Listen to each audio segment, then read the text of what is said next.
Alrighty, so today we're going to cover Virtual Dyno. Quickly, Virtual Dyno is just a piece of software which you use to basically simulate a dyno run with your car. This is done by capturing a data log, and if we look on the page here, we will see the home page of Virtual Dyno.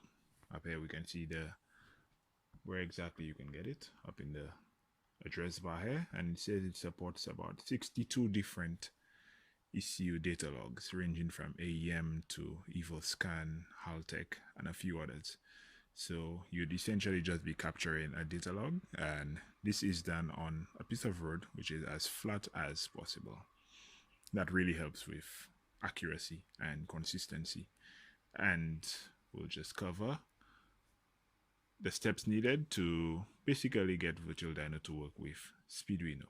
Again, Virtual Dyno 101. So this is what your Virtual Dyno home screen will look like. The only difference here is mine has my logo in the background. You can experiment to see how exactly you can get this. So in order to use a Speeduino log file with Virtual Dyno, you're going to need to do a few things. Off the bat, you cannot just load the files from Speeduino into Virtual Dyno. You need to edit it a bit. But it accepts Megasquirt and Megasquirt 1, 2, 3, etc. logs. So we're pretty much going to be converting a Speeduino log to a Megasquirt log. To do this, first thing we need to do is we need to open up Megalog Viewer. You're going to need the paid version of Megalog Viewer. So we're going to go into here and we're going to open up the log. This one was from a 1.8 Master Miata. See if I can find that folder with a supercharger. I believe it was an M62 supercharger. So this is what the log looked like. Again, the information in here is not that important, but just want you to look at the red, which is the KPA, which is map. Map was all over the place, but just keep that in mind as we proceed. So what we'll need to do is to go in here, go into File, we're going to export the log. So we can see at the top here, the title of the log, well, the format of the log is an MLG format, right? And when you export it, it's going to be an MSL format. So we pretty much choose the location, so it's going directly into the same folder. It helps to have one folder where you put all of your logs in. By default, this log file, if you're using it from your car, it will be on the documents and then in the Tuner Studio projects folder. And then you go into your project name and it should be on the data logs. So I'm going to save that as is. Then I'm going to minimize that.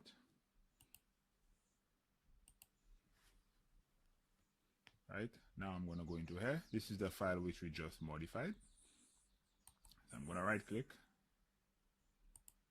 I'm going to open that with Notepad.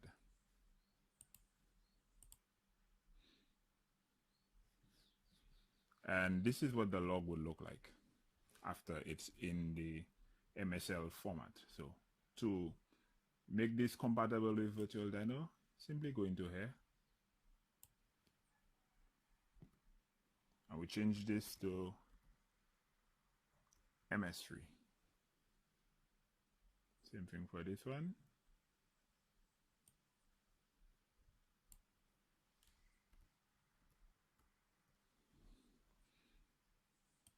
Next, we're just going to save that log. So we can call it whatever we want. We can call it second gear pull.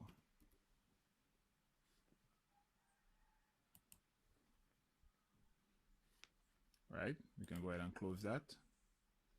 Close that. Next, we're going to go into the Megalog Viewer software. So again, you'll be starting off with this blank screen. So what you need to do is to go here, load run. Forgot to mention it, but Virtual Dyno will be looking for various formats of file. It will be text format, Megalog Viewer.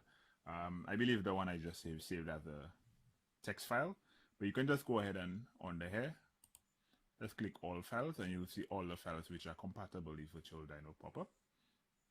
It's missing an L here, but it'll work for now. We'll open that up. Right, and we'll see our run pop up here in the top left corner, but we have no information showing here. What that's basically telling us is we need to tell Virtual Dyno what car this run came from. So on the car, it's going to go into here. So Mazda Miata, it was a a bit too quick here. It was actually a 94 Mazda Miata. Right, this car had a supercharger on it, so I'm just going to add about 50 pounds, but it helps to have the exact weight. It makes the results a bit more consistent. And the driver's weight was about 180 pounds. Final drive was 4.1. Next, we're going to need to set the tire height. This vehicle was using some 195 55 15 tires. So that will give us the diameter of the, what am I looking for? Yeah, the diameter of the tire. Right, that changed. And now the last thing we're going to need to set up what gear the car made the run in. So on the second gear pull, and boom, we have our information popping up here. Right, so we can see here the lines are pretty wavy. The solid line at the top here is horsepower, and the dotted line at the top in red is torque. But we can see the information is very wavy. To fix that, we simply go into here, top right corner, hit the smoothing, and I usually use the number 3 smoothing. And these numbers would be somewhat more realistic or in keeping with an actual dyno. So we can see a peak of 173 wheel horsepower at 5500 RPM and 175 foot-pounds of torque.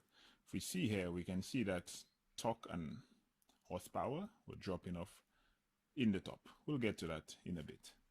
But in the bottom here, solid line is air fuel ratio. So we can see here, essentially we are keeping about a 12:2 air fuel ratio across the board.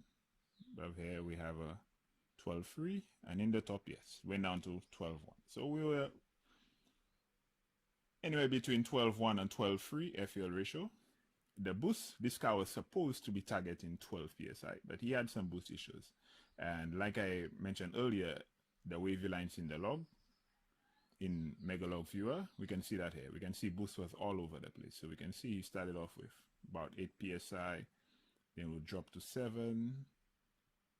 We can see here it would spike to about 8.5, drop to 6, and all over the place. And just when the torque and the horsepower started rolling off, we saw boost tank to 4 psi.